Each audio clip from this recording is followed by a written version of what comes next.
people talking is an art form or medium which is probably 250,000 years old or 500,000 years old in evolutionary terms, okay? Yeah. Whereas everything else is 5,000 years or less. Yeah. I mean, I don't even know if the Egyptians had drama. I'm guessing they might have done. Yeah. Okay. But, you know, I don't know what their plays would have been about. But I mean, writing's what? 4,000, 5,000, 6,000 years old max, isn't it? Mm. The only two things that are really, really old are conversation and dogs. The two things that are really old, yeah. My theory is about podcasting that,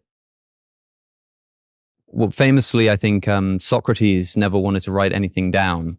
And part of the reason for that, it might be apocryphal, is that if you write something down, you don't have to remember it. It's like you should be practicing this oral tradition. That was my university policy for not taking notes, but it didn't really work in my case. Yeah. Well, also, there's a sense in which the way philosophy is supposed to be done is through conversation. Yes. And so when you write down philosophy, what you're actually creating is this simulacrum of the ideal way of doing philosophy, which is through conversation. So, you know, Socrates or Plato... Writing a book about philosophy is the wrong way to do it, isn't it? Yes, because but that's, you know where you're going when you start, I think which that's is missing why, the whole bloody point. I think that's why so many philosophies are done in the style of dialogues. That is like, you know, you Marx have said the same thing. Dialectic is similar, isn't it? Marx you have, I mean, literal dialogues between characters. So like the Platonic dialogues, Galileo writes dialogues, Hume writes dialogues, and he invents these characters in order to make a philosophical point. Because instead of just saying, "Here's my viewpoint, here's my philosophical worldview," they say, we're going to do this through conversation, because the best way to do philosophy is one person says something, another person asks a question and clarifies, and they debate. And so Plato's probably thinking to himself, you know, as is Hume, as is Galileo, thinking to themselves, gosh, if only there were a way, you know, to capture broadcast the actual conversation. This is brilliant. You know? Fantastic. Yes. And so when I've got to write it down like a script. Exactly. And so Plato made that shit up, didn't he? I think I'm right in saying those conversations. A lot of it was, those conversations probably didn't happen. But the funny thing is that, like, a lot of people say, you know, oh, you know, I used to read so much philosophy, but now I never read because I'm too busy listening to podcasts and stuff. And I'm like, well, hold on. What you're doing is you're trading the simulacrum for the thing that's for like how it's supposed to be. You know, this is fascinating. Fun enough, it's arisen as an interesting question. We are rolling, right? Are we rolling? Oh, see you later, Georgie. Thanks for the help today. So fascinatingly, this has arisen as a question in terms of the AI use in market research, which is, do you write down a load of questions and ask the respondent, which is what tends to happen in market research now, where effectively the questions reflect a preconception of what you think is important. But with AI market researchers, you will take it as a conversation where it goes wherever it goes. Mm-hmm. And so there's this whole sort of area which basically says the great advantage of this is we can actually start an inquiry without preconceptions as to the end point. Yeah. But that in many ways is what philosophy is supposed to be. And so, of course, when you read these dialogues, I think what people are trying to do is recreate that element of discovery and trial and error in terms of your ideas, which is necessary to the philosophical process. And given that, when somebody does say to me, well, I don't read anymore, you know, I wish I was smart and I read books, but instead I just spend all of my time listening to podcasts. I'm thinking, well, if you're doing philosophy, if what you're listening to and trying to do is podcast, that's effectively what Plato was doing. Sort of doing like, imagine if somebody like took a conversation that somebody had on their podcast, an episode of Joe Rogan, and they transcribed it, but maybe they had to do it from memory, and maybe they slightly adapt it, to make it a little bit, maybe a little bit more streamlined, but also maybe to sort of make their point a bit more strongly. Even if the person who wrote this, even if it was Joe Rogan himself, remembering the conversation, writing down roughly what happened, you'd probably still rather listen to the original conversation, right? You'd probably rather if that were available, exactly. Definitely, yeah. And so, actually, you'd rather watch it because there are there are questions like, I mean, what I tend to do when I watch podcasts on YouTube, and it's partly because my TV is connected to the best sound system I've got, but what's quite good about it is you can kind of get on with something else. In other words, it doesn't demand your full attention. Yeah. Okay. It's rather my joke about, in fairness to tea, coffee, and tobacco, they're 3 drugs you can consume while performing other useful functions. Yeah. Which isn't generally true of like acid or something.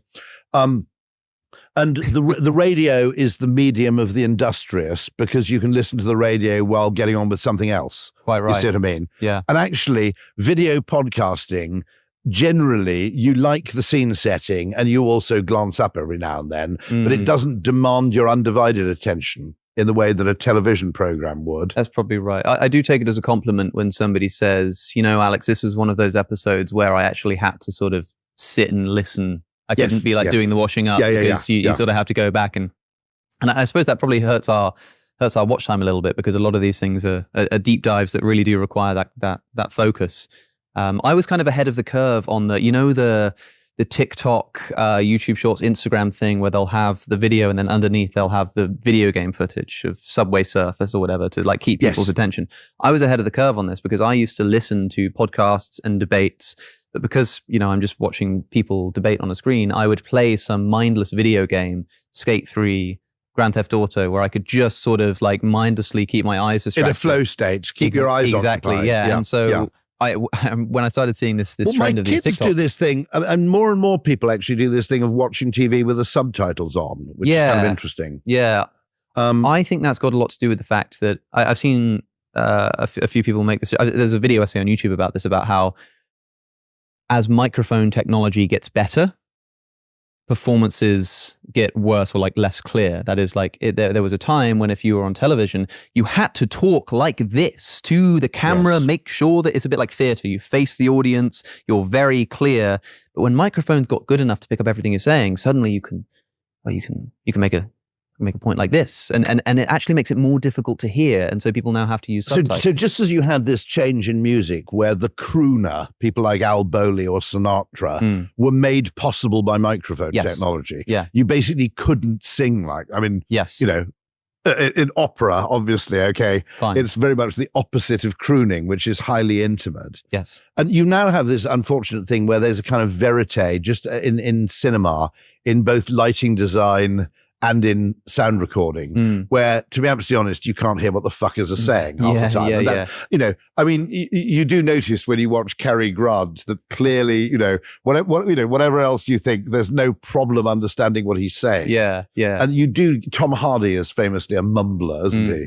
There are various actors who. But this is the strange paradox: is as the technology gets better, the delivery gets worse. The delivery gets worse because it doesn't need to be good anymore. And there's that's great because those performances of a time gone by were much clearer, and my grandparents can hear them on the TV without having to turn it up too loud. But at the same time, it's not as a sort of realistic a performance. You don't really like believe you're in that world with the characters and so. I suppose if you're a newsreader, how realistic is that anyway? So there is an argument for the sort of Alvar Liddell absolute clarity of speech for things like news reading, because that isn't a natural. That's not that's effectively a sort of proclamation of things. Yeah, but you're right about conversation, that picking up the nuances and the and actually keeping in the ums isn't necessarily. I mean, there's a whole interesting question about what, because I'm not sure about this.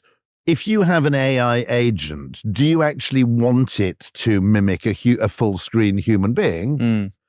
Or at least all the time.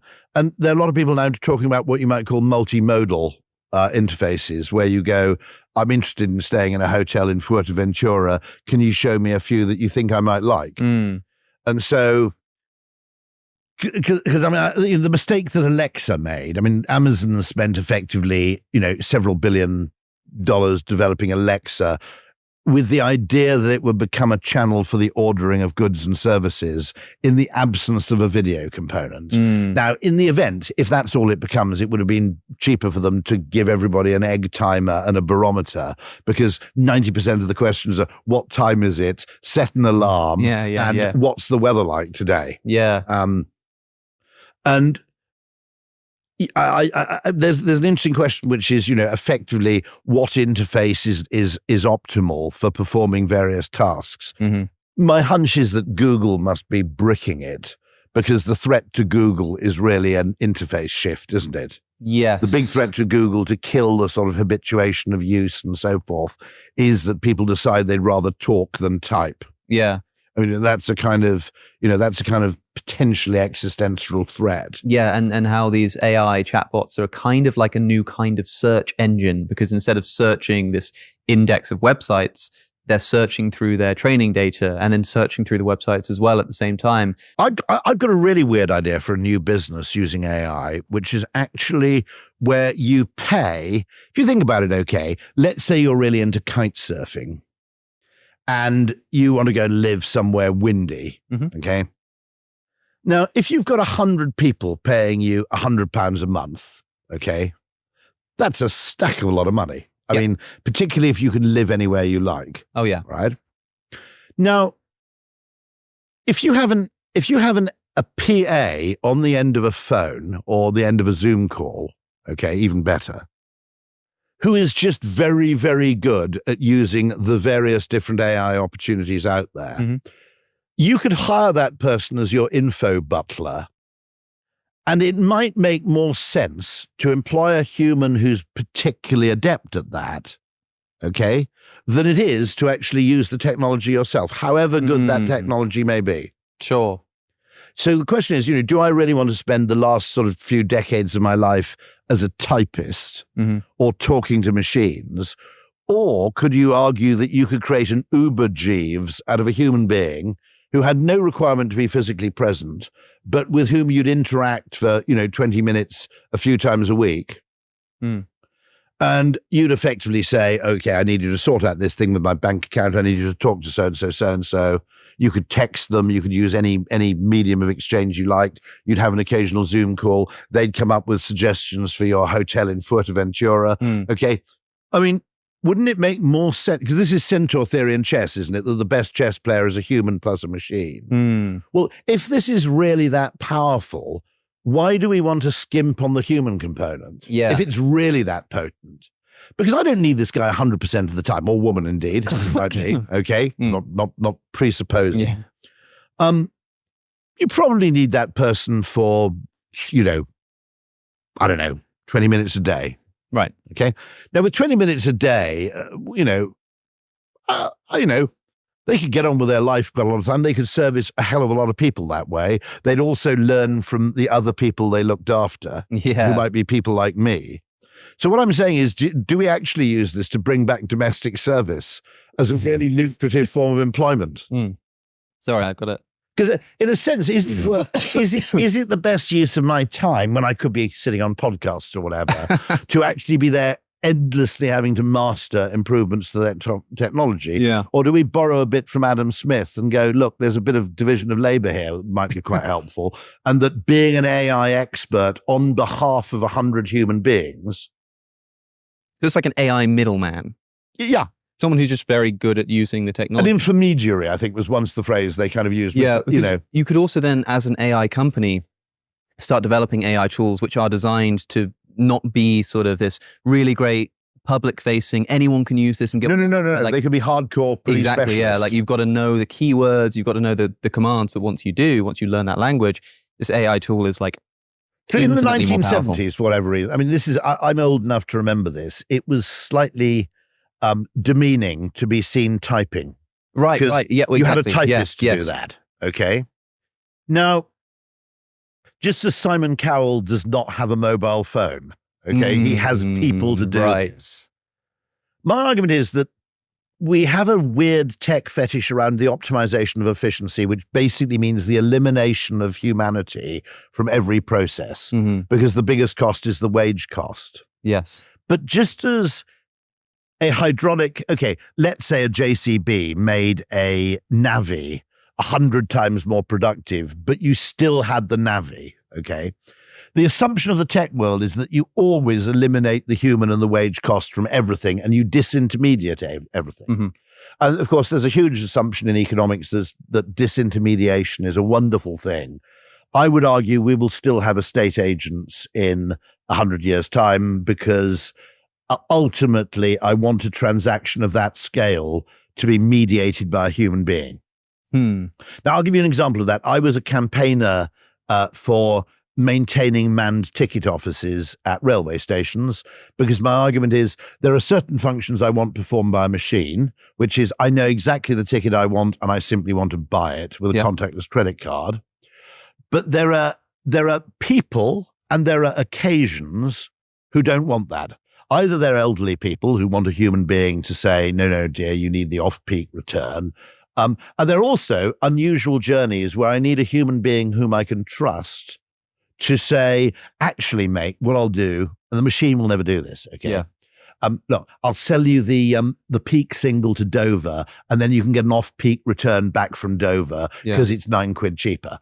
And that gives me the confidence to know that the ticket I'm buying is not stupid. The machines are getting better at doing this. Well, there's no incentive to make them better. Well, that's the thing. There's only the decency of the human being. Well, but then I wonder if, like, for example, like split ticketing, you can get them on trains. Yeah, that's true. Those are done not by the railway companies, unsurprisingly. They're done by Trainline. Who will promote a split ticket. Yeah, I guess that's sort of an intermediary machine. But I mean, you talked in your book in Alchemy about the maps problem, like Google Maps, and I resonate with this so much. The idea that, like, and the way you talk about it is, say you want to get from A to B, you can look at how long it takes to drive. You can change it to the public transport mode and it will show you how to get there in public transport. The problem is that you don't always not want to drive because you don't have a car. Sometimes I see what you mean. Yeah. Sometimes the reason that you don't want to drive is just because, it's a more convoluted journey or a less reliable journey. So maybe you want to drive to the train station and then get the train. But if I look on Google Maps... Oh, no, Google's very bad at that because they don't understand. Won't do it. The assumption that Google... And now, funnily enough, let me get this right. I think it may be... Is it Nicholas Christakis' sister? It's somebody like that. Might be Nick Christakis' sister, who's involved in a campaign to make Google Maps much more public transport friendly. Because the American assumption is if you're using public transportation, it's because you don't have a car. Yeah. So they then assume you're taking a bus to the station and you're walking to the bus. Yeah. The very British practice of driving to a railway station, actually New Yorkers would do this, Connecticut residents would do it more accurately to get to New York. But in Los Angeles, the only reason you're taking public transport is because you don't have a car. And Google is very Californian in that assumption, I think. That's absolutely true. And it's repeatedly annoyed me because it gives ludicrously pessimistic assumptions of how long the journey would take on public transport, because it assumes I'm making no use of a car to get to the station and no use of a taxi at the other end. So it basically assumes this bifurcated idea of you're either basically a car owner, in which case you go everywhere by car, or you're effectively at the mercy of public transportation for the entire length of your journey. It is really annoying. Like if the two of us wanted to go to Cambridge right now, Cambridge city centre, and we looked on Google Maps, it would either tell us it's how long it takes to drive to St. John's College. Or if we say, well, I want to take the train, we click public transport. And what does it tell us? It tells us, well, you have to walk to this station, get a bus here, get to the train station. Yeah. Then once you get to Cambridge, you have to get out and you have to get this bus, which is going to take you up. And then you walk 15 minutes across. Which is, of course, both of those options are total bollocks. Exactly. Because in the first option, you'll get stuck in traffic in London for ages. And when you leave the station at Cambridge, you're going to get in a taxi. By the way, I give all your listeners a great tip here, which is that rail algorithms, when they recommend trains, sometimes overweight the importance of journey time. So if ever you're going down to the West Country, if you're going to Plymouth or Cornwall, what you have to do is you go and search for a journey starting at Waterloo, not Paddington, and you have to add via Salisbury. Now, Southwestern trains have these trains that go from Waterloo all the way to Exeter St. David's, at which point you can then change onto a train going further west. Because they're a bit slow, they never feature on the website. Because they never feature on the website, they're absurdly cheap. You can actually get a kind of first-class single to Exeter St. David's from Waterloo, and it's highly scenic because you go through some pretty lovely English countryside. Pack a hamper. I'm not sure what the onboard catering was like. But I've literally, I think my daughters had to come back from a music festival was it Boardmasters? You young people understand. Oh, don't ask me. No, okay. Boardmasters, okay. camera people know. Excellent. Okay. And the trains were absolutely rammed. And I think she and her 4 friends came back first class with Exeter for like 35 quid each. Yeah. I mean, it's absolutely bonkers. And of course, living in Sevenoaks, as I do, Waterloo and Waterloo East is a lot easier than getting to Paddington. So there's a double win. But that's one of those cases where I think it's called the alignment problem, isn't it? The algorithm doesn't really know what you're trying to do. This is why I'm questioning whether we need human intermediaries, because a really good human backed with an AI is going to be such a potent aid to your life, okay, that actually the money you spend on the human, which is perfectly enough to support that human in employment, is worth it simply for the fact that you don't have to master all these goddamn interfaces. Yeah. Now, the second thing is, your specialism is the value of religion. Is it? You're a bit of a fan of the Quakers. My view is what the country needs is a Quaker revival. The trouble with the Quakers, they're not very good at marketing, to be absolutely honest. Right. Okay. They've never managed to really break through. Sure. But the thing that always fascinates me about Quakerism is their extraordinary success in business. In that, it's a tiny population which gave rise to Cadbury, to Rowntree, to Barclays Bank, to Lloyds Bank. One of the founders of Sony was a Quaker. Ironically, the Quaker Oats Company are not Quakers. They chose the Quaker as an image because of its associations of complete trustworthiness. And they have this principle in Quakerism that your word is your bond. There's no need to swear oaths, or I think there's actually an exception for Quakers if you have to testify in court, because you object to testifying on the Bible because you say everything I say has the force of truth. Now, what it meant was that Quaker business didn't really require any lawyers or any of these tedious trust-creating intermediaries, because you'd basically go and say, I'd like to buy your chocolate factory. How much are you willing to pay? 20,000 guineas, done. And that was it. The whole thing was done. Okay? So it was an extraordinarily efficient form of capitalism. And it also helped that they weren't allowed to go to university for a time, so they actually had to go and do something useful instead.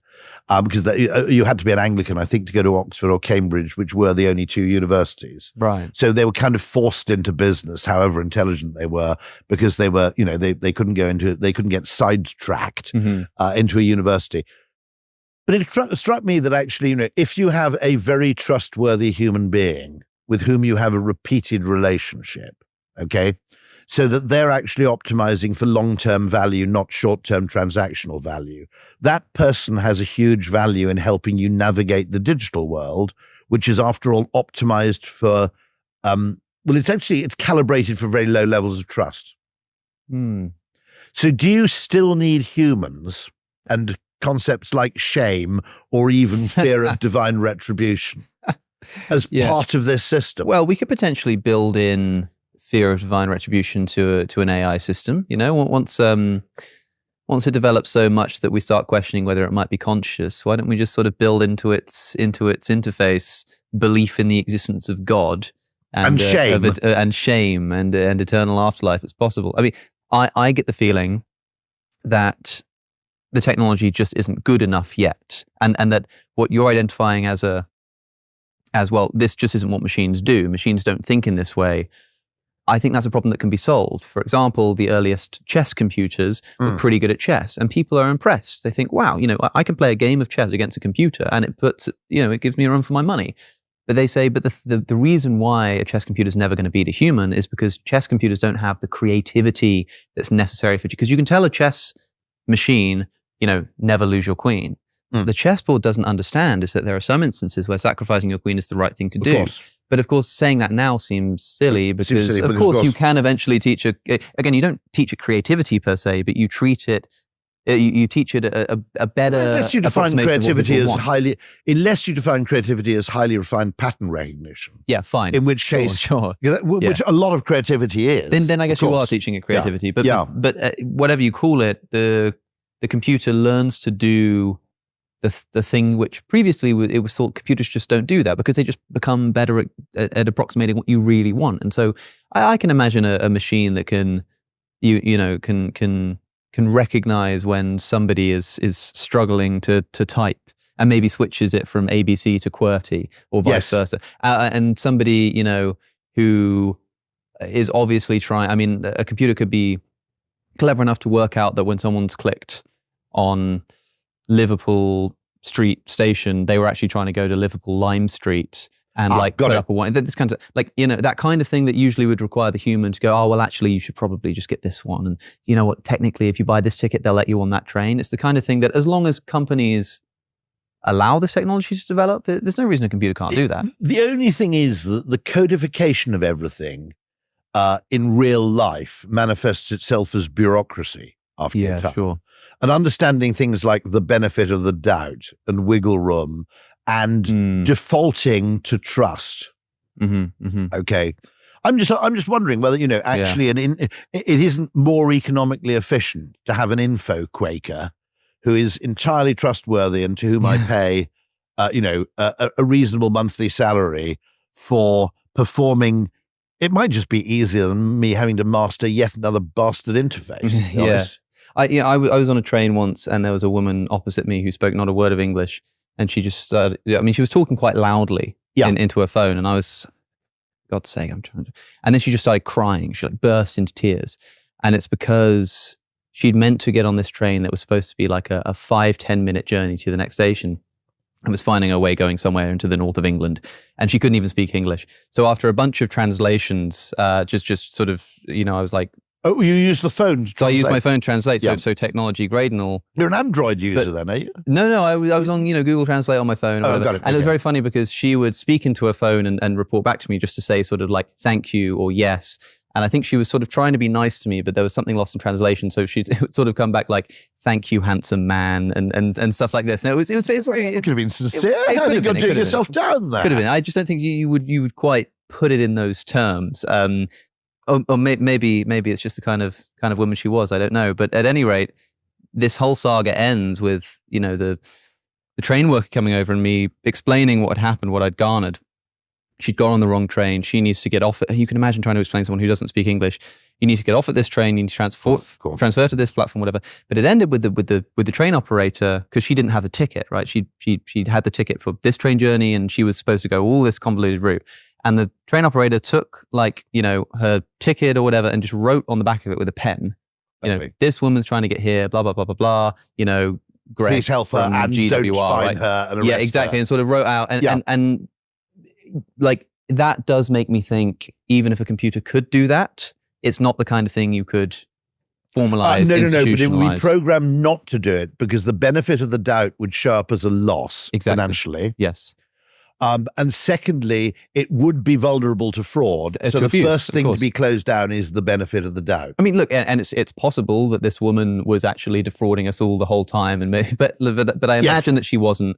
And the reason that I know that is because I'm a human being who is looking at another human being, right? And I do wonder if a computer will ever be capable of capturing that kind of interaction. It's kind of hard to say, because what computers do is just, well, the thing that you condemn so much in a lot of human interactions, which is this sort of hyper rationality. Now, you're on a podcast right now called Within Reason. That's the name of this podcast. We like to celebrate the. I'll leave right now. I'll get my coat. Well, it would be the first time that's happened on this podcast. Believe you me. Although usually a bit less politely that's happened in the past. I think. Did that happen with what's his name? Didn't it walked out? Yeah, it's slipping my mind. A certain Mr. Hitchens. I won't tell you which one. I remember this. Yeah, he did decide to stand up and leave. So, as I say, you wouldn't be the first. But I'd like to see if you could match the entertainment of 17 minutes on the way out. I'm not quite sure what Hitchens' hissy fit was about entirely. To be honest, neither am I. I think it might have something to do with being obsessed with drugs. I was talking to him for like 40 minutes, interviewing him about his drug decriminalization policy. The one that he wrote a book about, to which he told me that I'd been banging on about it for too long and that he was sick to death of the subject and also sick to the death of those who promote it and got up to leave, but not before spending 17 minutes at the door. Berating you about... telling me how much he personally disliked me. Yeah, I did actually see him again last night. It was the first time we've been in a room together. I didn't speak to him, but he was doing this event It was like an election debate. So he was representing the Conservative Party, and there were a few other people, and there was a Q&A. It was quite an intimate audience. There was a Q&A afterwards. I'm surprised Hitchens believes the Conservative Party is a Conservative Well, party. he doesn't. He thinks that the Conservative Party deserves to be destroyed, but he's so fearful of Labour that he was telling people to vote Conservative anyway. So he was doing this sort of... Intriguingly, of course, our first-past-the-post system allows you to correct against overlarge majorities. So my argument would be, if you're in a safe Conservative or Lib Dem seat, regardless of your proclivities, it is actually in the interest of the Labour Party for you to vote Conservative.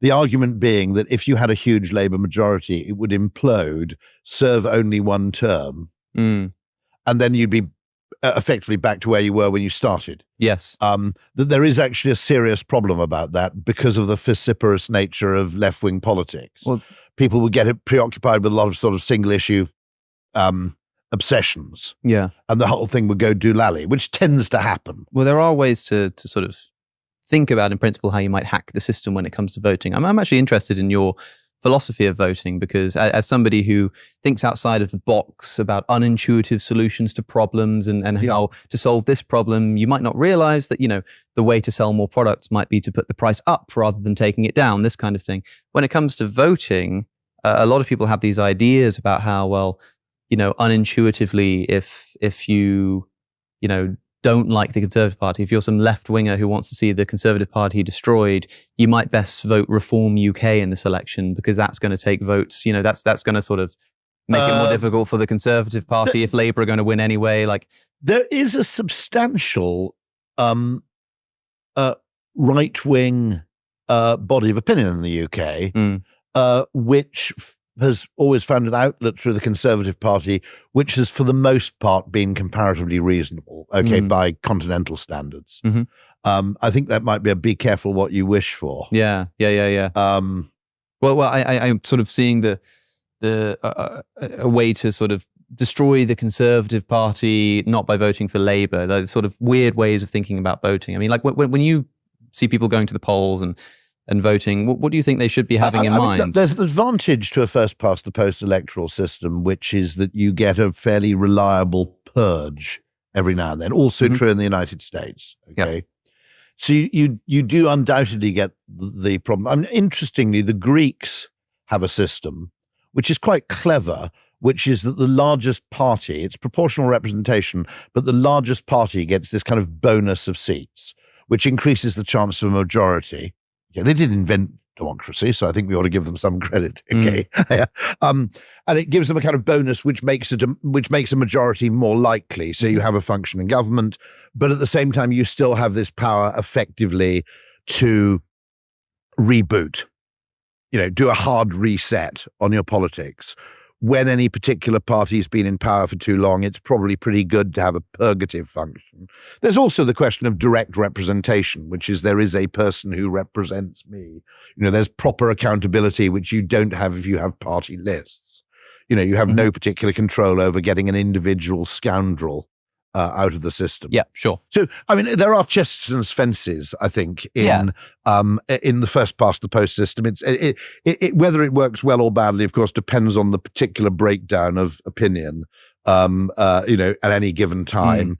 I would also argue that I think voting for reality TV programs and Eurovision and everything else has slightly changed the nature of how people exercise a vote, in that they're more likely to do it for symbolic reasons, or for reasons of identity or statement, for performative reasons, than for actually instrumental reasons. Yes. Yeah. Well, that's I think we have seen an element of that. But that's what I'm interested in your views on when it comes to voting. We've got an election in this country next week. Yeah. And when you go to the polls, if you go to the polls, I don't know if you're a voter, are you thinking like, I'm going to vote, as somebody who like knows how crowds work and operate, how public opinion and purchasing decisions can affect company outcomes. When it comes to voting, are you thinking, I'm just going to vote for the party I want to win? Are you voting against the party you don't want to lose? Are you tactical voting? You could tactically vote to say, I live in Sevenoaks, which is a fairly safe Conservative seat. And I'm not sure whether I will, make the not unreasonable decision that if Sevenoaks is not a Conservative constituency, that means that you would have a Conservative party of kind of 38 or 47 people or something of that kind.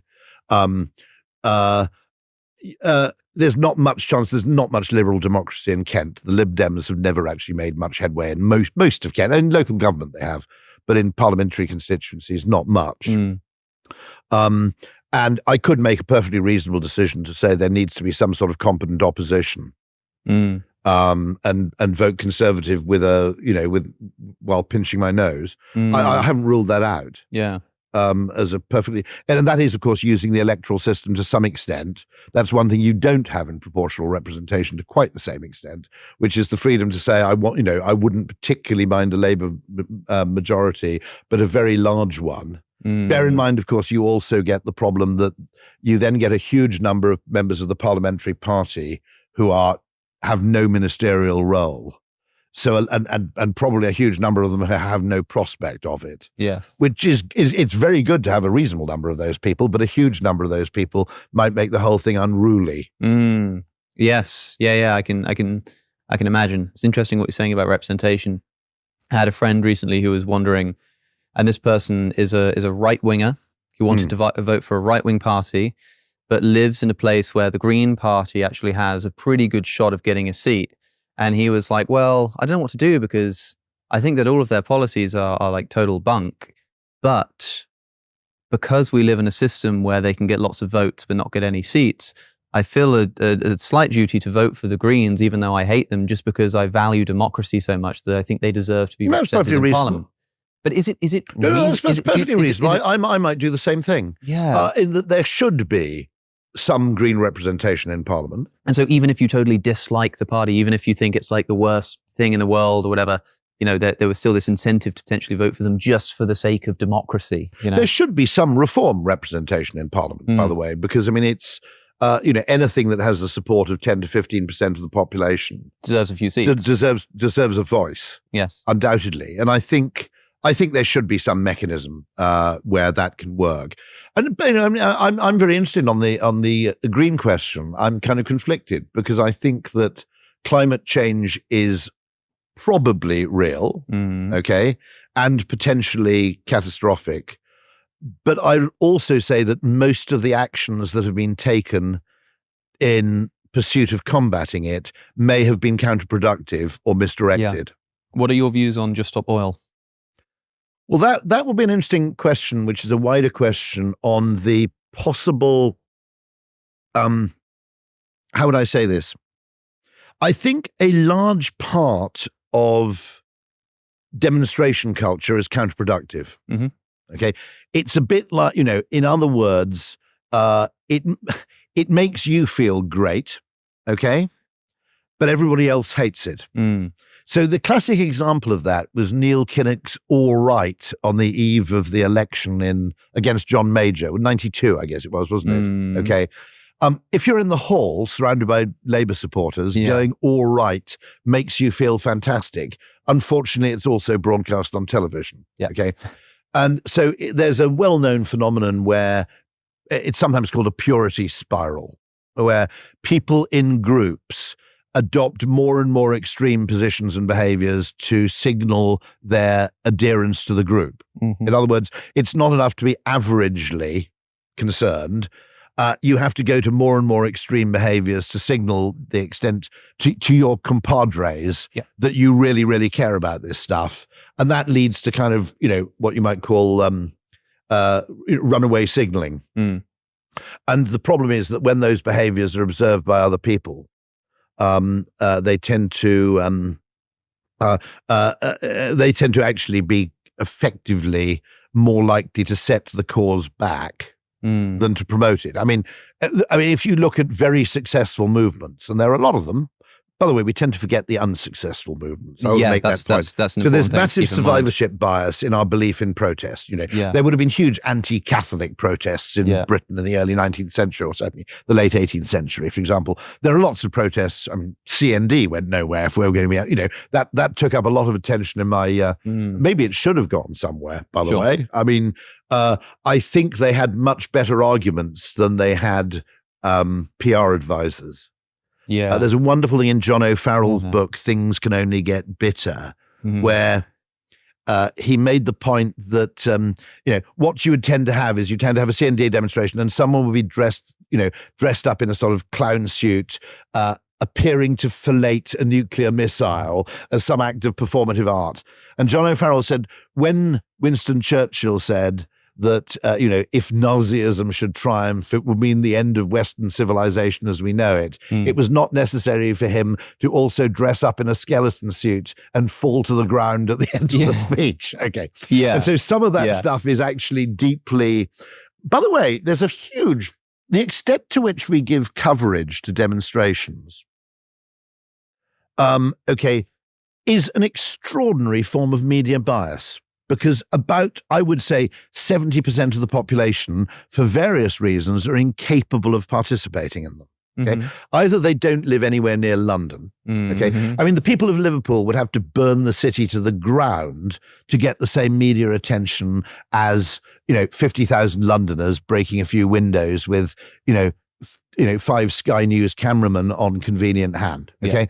So it's massively biased towards London opinion, the whole business of giving coverage to demonstrations. It's much less meaningful than it used to be. Now the police can't beat them up. Okay. So when the police could actually beat up demonstrators before the age of the mobile phone cam, you could at least reasonably assume some degree of conviction on the part of people presenting. Whereas for all we know now, it's just effectively it's Tinder for lefties. Right. It's a way to meet a load of like-minded people and hang out. Yeah. Okay. But also, if you're right of centre like me, if we're angry about something, we only have 2 modes of response, one of which is write to the Daily Telegraph and the other one is buy an assault rifle. we don't have any middle ground. Okay. Now, I'm really half joking there. But there are a lot of people who find it massively unfair to introverts, the whole idea of a demonstration. Okay, right? For sure. I mean, okay, I would find, would you go to Glastonbury? I would find Glastonbury, there is no limit to how much I would pay not to go to the Glastonbury Festival. Sure. And I had to learn this, that there are people who actually enjoy being in crowd situations, which I find totally incomprehensible. Okay. Any kind of crowd. Now, I always make that point that yes, it means I miss out on a lot of music festivals. On the upside, I wouldn't have gone to the Nuremberg rallies either. Yeah. I would have been worried about the toilet facilities, regardless of any political connotations. There's no way.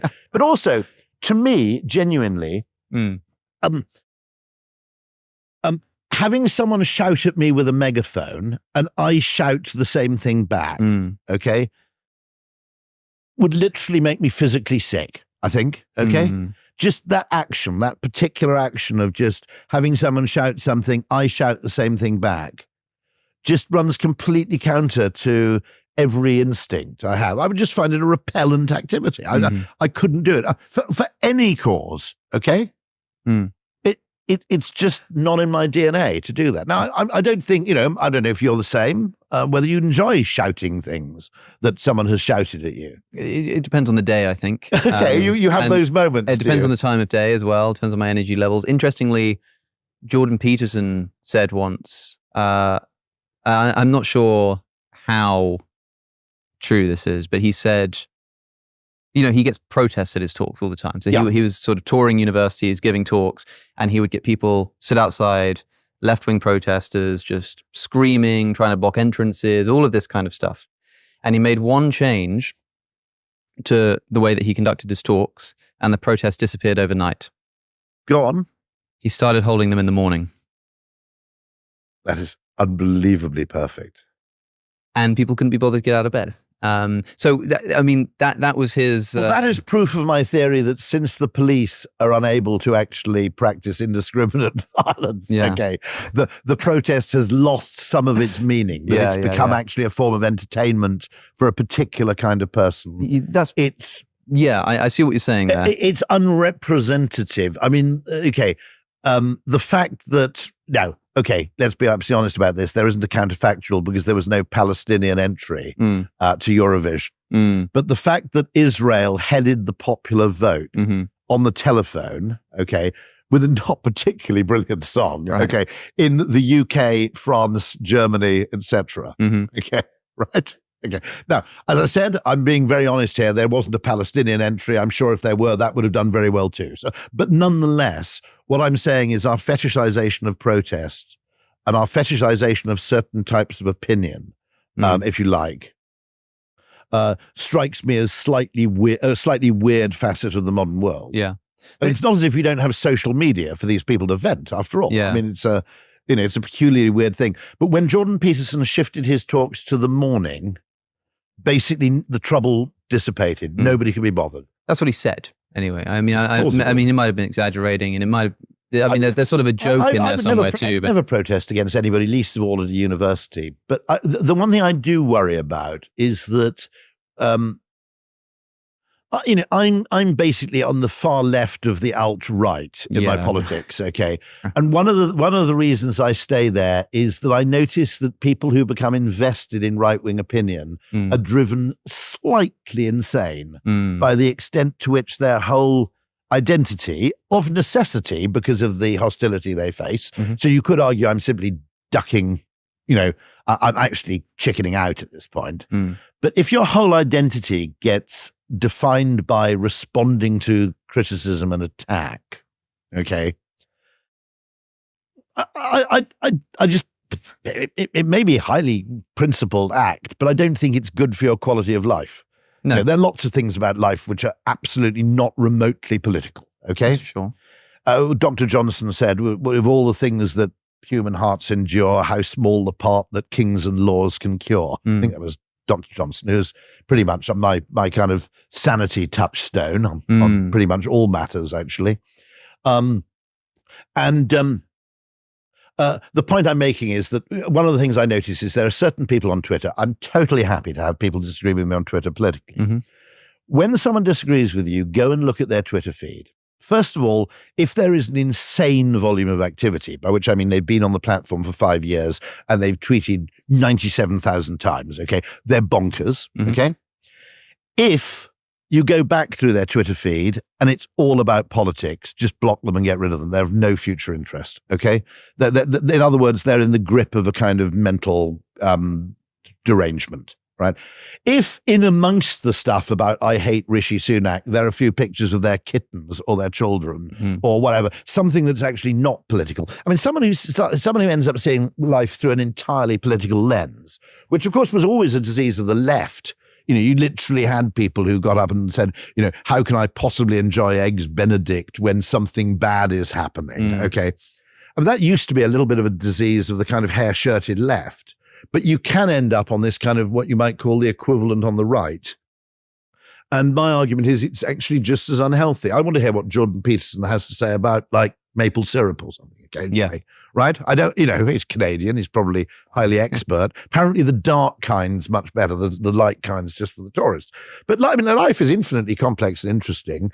Politics is, by the way, actually, if you strip out the identity component, local politics is probably more important than national politics. I love the point that Jess Phillips made, which is that every time there are local elections, people just go, oh, well, of course, it's just the local elections. Jess Phillips said, what do you mean solving the problems that people actually care about? Okay. But secondly, I mean, politics has become infected by effectively the need to win arguments rather than solve problems. And I would argue that the mental skills required to solve problems are actually very, very different than the mental problems required to win arguments. And dogma is an extraordinary kind of enemy of problem solving, I think. I think that the Conservative Party and the political right made a massive mistake allowing, rather than using some neoliberal thought, which was probably pretty handy in 1979, instead they became entirely infected by economic neoliberalism, which, like all forms of economics, is utter bollocks, apart from the Austrians. But economics is an extraordinarily ludicrous discipline. I mean, an attempt to kind of quantify and predict human behavior as though humans were kind of inert atoms. As if they were chess pieces. Adam Smith warns against this precise thing. Yeah. And what are they doing? They're doing exactly the thing that Adam Smith warned them against. Yeah, because Smith reminds us that it would be as if you were trying to organize chess pieces when each chess piece had its own individual will and its own individual decisions. And then its own sort of attraction and repulsion from other chess people. Yeah, it would just be. In other words, principles of it has principles and motivations all of its own. Yes, and this idea of the sort of being able to place pieces where you will.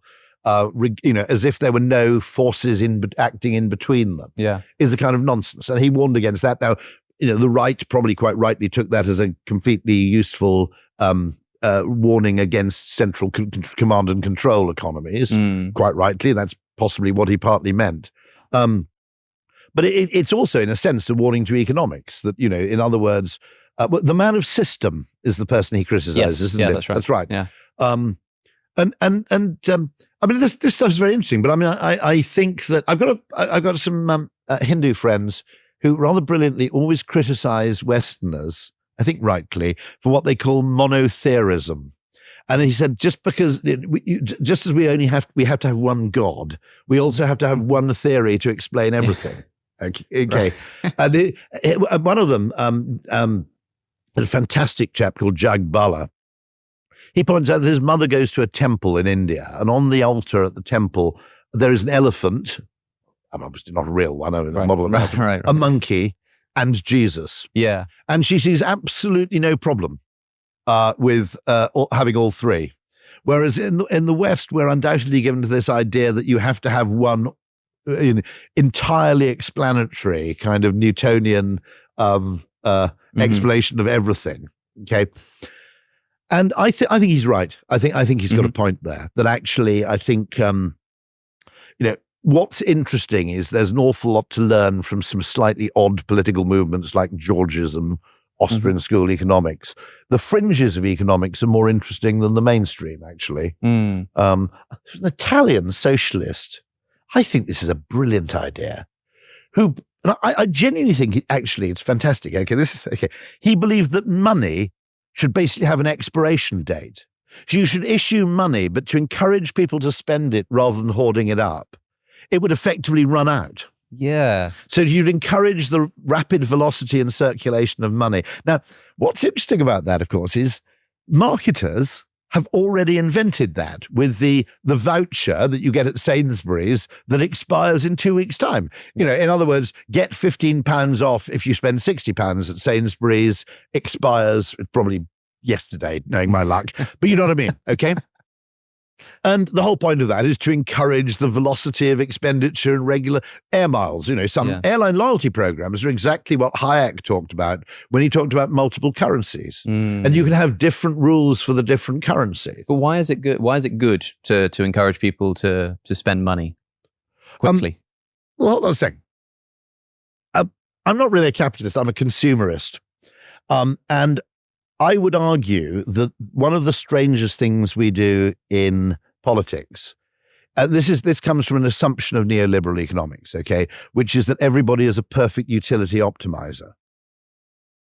And there are lots of assumptions in economics which strike me as absolutely heinous. The other one is the single representative agent. In other words, you construct this kind of imaginary being who is a kind of average of everybody in the model. You optimize for them and you assume that what's optimal for the average is optimal for everybody. So you have a model which, for example, can't really clock inequality, for instance. So I'm weirdly, although, as I said, I'm on the political right, I'm very exercised by intergenerational inequality and the absurd distortions in wealth that have been created by the property market, where actually how wealthy you are is more a product of when you happen to buy a house and where you happen to live than your contribution to any wider society.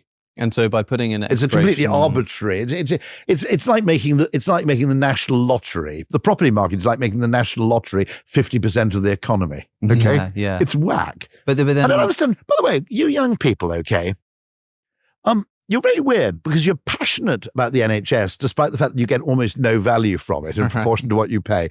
There should be a weighting that older people pay more tax than younger people because their healthcare costs are higher and they have more money. Okay. Is that unreasonable? I mean, you'll probably fall off your fixie once or twice and need a quick visit to you young people with your bloody photographing your genitals. Sorry, I don't know. Okay, right. But I mean, you'll probably fall off your fixie once or twice. But actually, the value you get from the NHS, I mean, about 80% of it is probably within 6 weeks of your death. Okay? Right. All right. So you're basically happy to pay huge amounts of tax at a young age. That's true. Okay, this is the kind of idea that interests me. Roger L. Martin, very good Canadian business guy, believed that instead of having a tax-free allowance every year, it should be weighted to the front of your life. So the first $100,000 Canadian dollars, or the first 200,000 Canadian dollars you earn in your life is tax-free, after which you start paying tax on everything. Not per year. Not per year. It's just the first. So if you got a job at Goldman Sachs, you'd have one bonanza year where you earn 200,000 tax-free, and then you start paying tax. Yeah. If you're earning 40,000 Canadian dollars a year, you get 5 years of tax-free earnings to effectively allow you to accumulate wealth early, which is when you need it. I mean, I don't understand. The entire tax system seems to be gerontophile. Okay, I'm 58. And I get my financial advisor going, well, if you move this thing, you can put some money into your pension, get the tax back, and then you can take it out again. Well, that sounds great. But I said, where were all these tax breaks when I was 30, 35, had 2 kids, and I kind of needed the money? Okay, it is absurd. So the fetish, I think it's simply a product of the fact that economists are stingy by temperament. Mm-hmm. And they fetishize, why is saving better than spending? It's just consumerism needlessly postponed. Okay, now just to be clear about this, what we have done, I'm not against saving, I'm being mischievous, okay? But if you have a lot of wealth, it basically means you either don't need the money or lack the imagination to spend it, okay? So taxing wealth seems healthier to me than taxing income. And Adam Smith, broadly speaking, believed the same thing. He was in favor of high inheritance taxes because he thought just inheriting a huge sum of money effectively made people lazy, and it was actually quite a good idea. He was also in favor of taxing ground rent, so he was effectively a Georgist. Okay. The point. One of the reasons this whole election is so boring, okay, is the Overton window of discussion is now so small that none of the parties appears to be advancing anything that you might regard as surprising or interesting. They're tinkering with the same usual 5 levers, okay, when what's needed is a bit of radical intervention in a few ways. I mean, taxing of wealth, which, after all, since quantitative easing, a huge amount of this wealth has been earned in a way that's completely kind of undeserved. It's just asset value inflation, okay? I mean, it was absurd. I mean, what you should have done with quantitative easing is follow that Italian socialist and given people a load of money which they had to spend really fast. All right? But then presumably a load of money that you spend really fast, you buy a house, that house is still going to increase in value, you're still going to have wealth tied up in assets. It's a terrible way in which people acquire assets, though, because logically speaking, what they should do when they retire is sell their house, cash in, and downsize. If people did that, the problem wouldn't really be there. They don't. I don't understand. I mean, literally, okay, I know of people where you have a single person, a widow, living in a house worth 2.2 million, whose own children are having trouble replacing the shock absorbers of their car. Before the woman's husband died, the 2 of them went down to the Harvester at the end of the road, okay, discovered that the special offer on the cheap dinner before 6 p.m. didn't apply on Fridays, and walked all the way home again. Right now, I don't know I don't know what your idea of millionaire is, okay? But probably your definition of millionaire is not someone who goes to Lidl because they're worried about the price of lemons. Right. But I know people who have literally, so you have this absurd discrepancy where you have people who are asset rich in a form of an asset which is completely illiquid, where for whatever reasons, and some of them are good reasons, I'm not disputing this, but older people seem absurdly reluctant to downsize. I don't quite know what's going on there, okay? But I mean, my brother lives in a house somewhere in Buckinghamshire where effectively the entire road, not quite the entire road, I think the entire road bar 3 houses consists of a house worth £1 million in which 1 or 2 retired people live with 4 or 5 bedrooms. Now, they're effectively bed blockers for the property market. Okay, they're preventing people from forming families. Those people, they don't need the space. It's kind of wacko. Okay, I don't quite get what's going on. Now, one thing that could solve the problem quite quickly is to engineer a pretty decent property crash just temporarily, so people no longer had this absurd overconfidence in the fact that their house would continue to go up.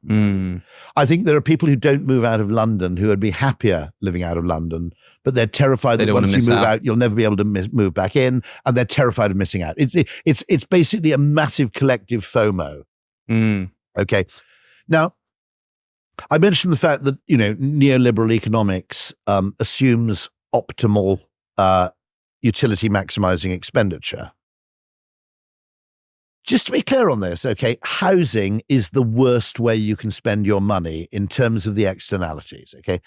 If I go to the pub, right? Okay, I'll give you an example of, if you look at the effect my expenditure has, my spending money has on other people, right? There's a huge amount of variety in that if I go to the pub, I'm not just buying myself a pint, I'm also securing the survival of a pub for the benefit of lots of other people, okay? Spending money in pubs, cafes, and restaurants, I would argue, is kind of positive. It's positive for the wider community. Yeah. Okay? You might even argue, and I would, that buying a car from new is an extraordinary act of philanthropy, because I buy a car, I take a massive hit in terms of depreciation so that someone significantly poorer than me can have a car that is nearly as good as my car was when I bought it new for half the price. Okay, go out and buy a 6-year-old Jag. Okay, you're basically driving around in a luxury vehicle at somebody else's expense. I mean, people who buy cars from new should be celebrated. We should have we should have a statue to anybody who buys a car from new. It's an amazing act of philanthropy. Okay, my brother's an academic, and I always tease him by saying that he basically, in most material goods, he ends up buying exactly the same shit I do, just 3 years later. Okay, whether it's computers or mobile phones or whatever. A secondhand iPhone, utter extraordinary act of generosity. Someone has a phone which effectively the richest person in the world probably would have owned. I mean, not this very same phone, but an identical phone 3 years before, and they get it 3 years later for a third of the price. There are lots of ways in which consumption is actually extreme. You've got, even if I go and buy a hot tub, okay, which is getting onto the more selfish phase of things, if lots of people buy hot tubs will become a lot cheaper and more people will be able to afford hot tubs. Yeah. So this is my problem. I feel that I've worked in advertising for 30 years and I've entirely wasted my time, because what I've done is help people buy better and better and cheaper consumer goods for the most part. There are problems in customer service in service-led brands, which I'll park for the second. I think customer service has got worse, by the way, through a kind of cult of automation. But basically, the manufactured goods you buy, the food you buy, the meals you eat out, okay, are better than they were. I mean, you're not even old enough to fully appreciate it, but trust me, compared to the 1970s, okay, Pizza Express is the manoir aux quatre saisons compared to, a standard place you go and eat in 1973. Everything's got better. It's mostly got cheaper and more affordable, okay? And the subtotal of that effect has been to allow people to spend more of their discretionary income on property. And therefore, most of what should have been the extraordinary gains in living standards in terms of the holidays people enjoy, the cars people drive, and everything else, has been soaked up effectively by the property market. Okay? And I think we should tax that, because I think it's an entirely worthless form of wealth accumulation. And I think that land value, not if you improve your house, you get to keep that because that's your work. But the actual basic value of the land and the appreciation of the value of the land should be heavily taxed, because it's an atrocious thing for people to do with their money. It's not an investment, okay? It's totally inert in terms of its effect. It's purely rivalrous. It's much worse than the Dutch tulip thing, the property market, because I don't have to buy a tulip, right?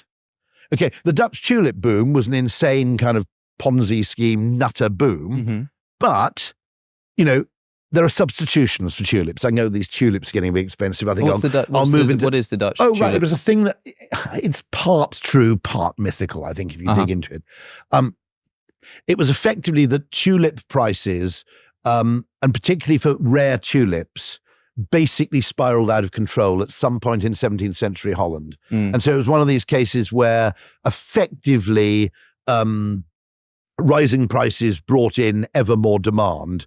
And so you had this thing where effectively it was a crazy boom which spiraled out of control. But that's not a problem, because I don't need a tulip. I can get by without them. I could decide to substitute with gladioli, okay? But you need housing. You need a place to live. And actually, you need a place to live with a reasonable degree of certainty in which you can bring up a family. The fact that housing has become the predominant form of wealth storage is... So Adam Smith distinguished between three things: labor, capital, land. Subsequent economists, because it made the maths easier, conflated capital and land and treated them as the same thing. Adam Smith quite rightly spotted that they are not the same thing. Capital and land are not the same thing. Land is something that is in short supply, and in many cases the value of it is determined by the actions of others. Okay? Someone builds a road, suddenly your house is worth either less or more, depending on whether the road is framed as a good thing or a bad thing. The Singaporean government basically is Georgist. In other words, they own a lot of the land. They fund a large part of the government they're effectively property developers with a side gig in governance. I think that's the third or fourth time you said Georgist now. Can you explain? Oh, crikey. So Henry George, I'm not, by the way, you could apply the same principle to any non-renewable resource, whether it be land or fossil fuels. But George's idea was that, taken to its purest extreme, was that there should only be a single tax in the United States, and the tax should be on the value of land, because the idea being that the value of land is basically, land ownership is basically extractive. It's rent-seeking. Now, here's the greatest mystery in economics. All economists agree that rent-seeking is a bad thing. In other words, patent trolling would be another example, okay? You're not actually contributing to anything. What you're seeking to do is to own a bottleneck, all right? And then effectively own something that is essential to somebody else and basically milk your ownership of it. You're not actually doing any useful work. You're not investing and creating anything new. You're simply exploiting an asset that other people require access to.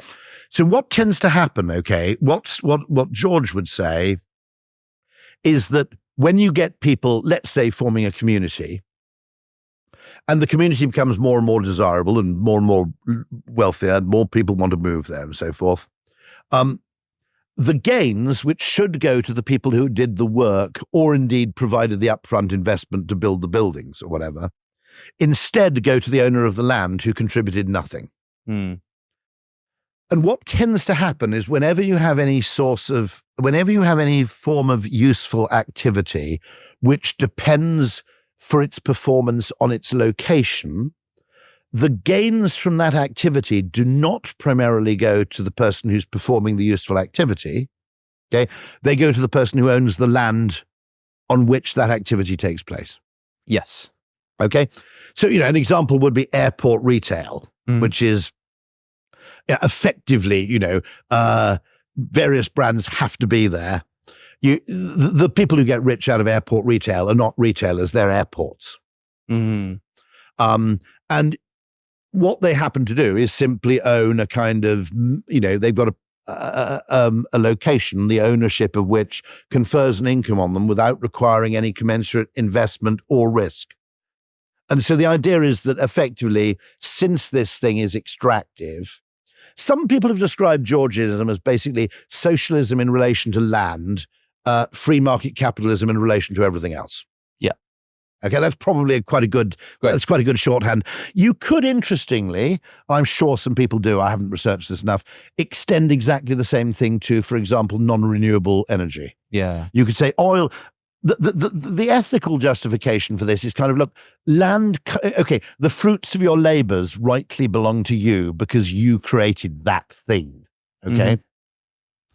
However, land shouldn't necessarily belong to anybody because it was effectively an endowment from the creator, you might have said, and the gains from that endowment deserve to be apportioned fairly and reasonably, whereas the gains from individual labor, enterprise, or risk deserve to be disproportionately apportioned to rewarding the person who underwent those efforts or those risks. I think that makes sense, does it? Yeah. So it's basically saying that land is a different category of thing. Yeah.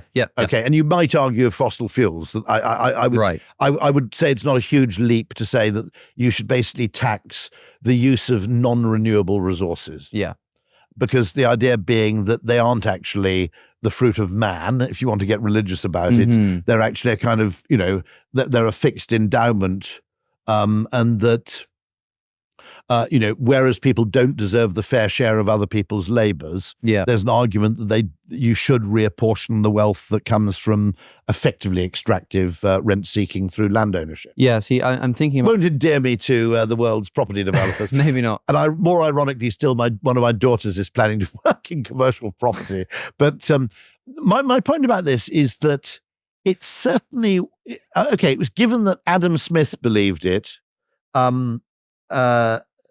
actually, a surprisingly large number of people. I think Winston Churchill was a Georgist. I think to a large extent, I think Milton Friedman was, by the way. Right. There have been large numbers of economists and fairly eminent people.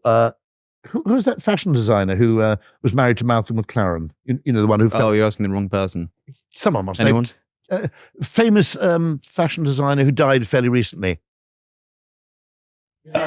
Vivienne Westwood. Vivienne Westwood was a Georgist, I'm delighted to say. There are some quite interesting people who, weirdly, who are like ex-Goldman Sachs who believe this stuff. Now, it's worthy of exploration. It's worthy of experimentation. That's all I can say. I mean, you could experiment fairly easily by creating a Georgist community somewhere, as indeed happened in the United States in a couple of places. Right. And you establish a place effectively on Georgist principles where the public services are paid for in proportion to land ownership. But unfortunately, we fetishized home ownership. And the argument is if you tax wealth or you tax home ownership, you're taxing people twice. Well, that's bollocks, okay? Yes, they earned the money to buy the house out of income, probably. That's not net. But the vast increase in the value of that house has been created by government monetary policy. Okay, and it's a completely unwholesome. What I'm saying is that if you hasn't been prevented, if that old lady, it's unlikely to happen. The old lady who didn't want to go down to Harvester to get the non-bargain meal. It would be better for the economy if she sold the house and went on a massive orgy of crack smoking and jet skiing. It would actually be better for the economy if she moved out of that house and actually spent the money in some shape or form in a way in which it would actually circulate. Because we literally have trillions of pounds of wealth in the UK tied up in the most inert, non-liquid, if she bought IBM shares and she had 2 million, in 1950 something, and she had 2 million pounds worth of IBM shares, when her children needed their shock absorbers fixed on it's her daughter and her son-in-law, needed the shock absorbers fixed on their car, I think it's fair to say she probably would have sold a bit of it. A house is appalling because the only way you can realize the gain is by dying or by moving house. Yeah. Okay? I mean, for that alone, we should hate money, that's actually tied up in property. So this tax... Property ownership makes people stupid in a weird kind of way. How do you mean stupid? Well, I mean, you get these people, people don't want to move. I get it. But you literally have this whole generation of people. Attachment to the house. I respect, as an advertising person, I respect irrational attachment to things. Yeah.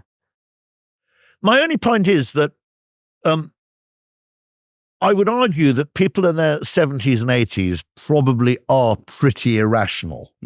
Okay, by the standards of anybody else, in terms of what they're attached to.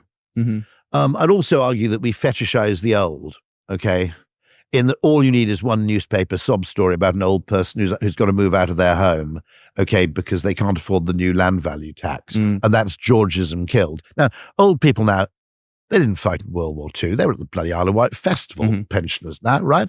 I understand why we are extremely deferential towards the generation of old people who I knew as I grew up, because they'd fought in the trenches. Yeah. Or in the case of my great uncle, being being a rear gunner and a Lancaster bomber in 50 missions over occupied Europe. And right? as the people, I don't want to move that guy out of his home. The current old people, they're crap. As the people, they're rubbish. They're totally the people rubbish. For whom those they had were final old people, salary pensions. Okay, they're not proper old people. People get older. I think people have this deep respect for elders because they've fought in the trenches, as you say, and then they themselves get older, and they've sort of internalized this. Well, you've really got to respect your elders thing, realizing that maybe the reasons why we had that particular respect don't continue to apply. I don't think the conditions apply to the extent they did. I don't think our veneration of the old and our deference toward the old, okay, they're not Captain Tom, these people, right? They did some cushy job. They grew up in the 60s.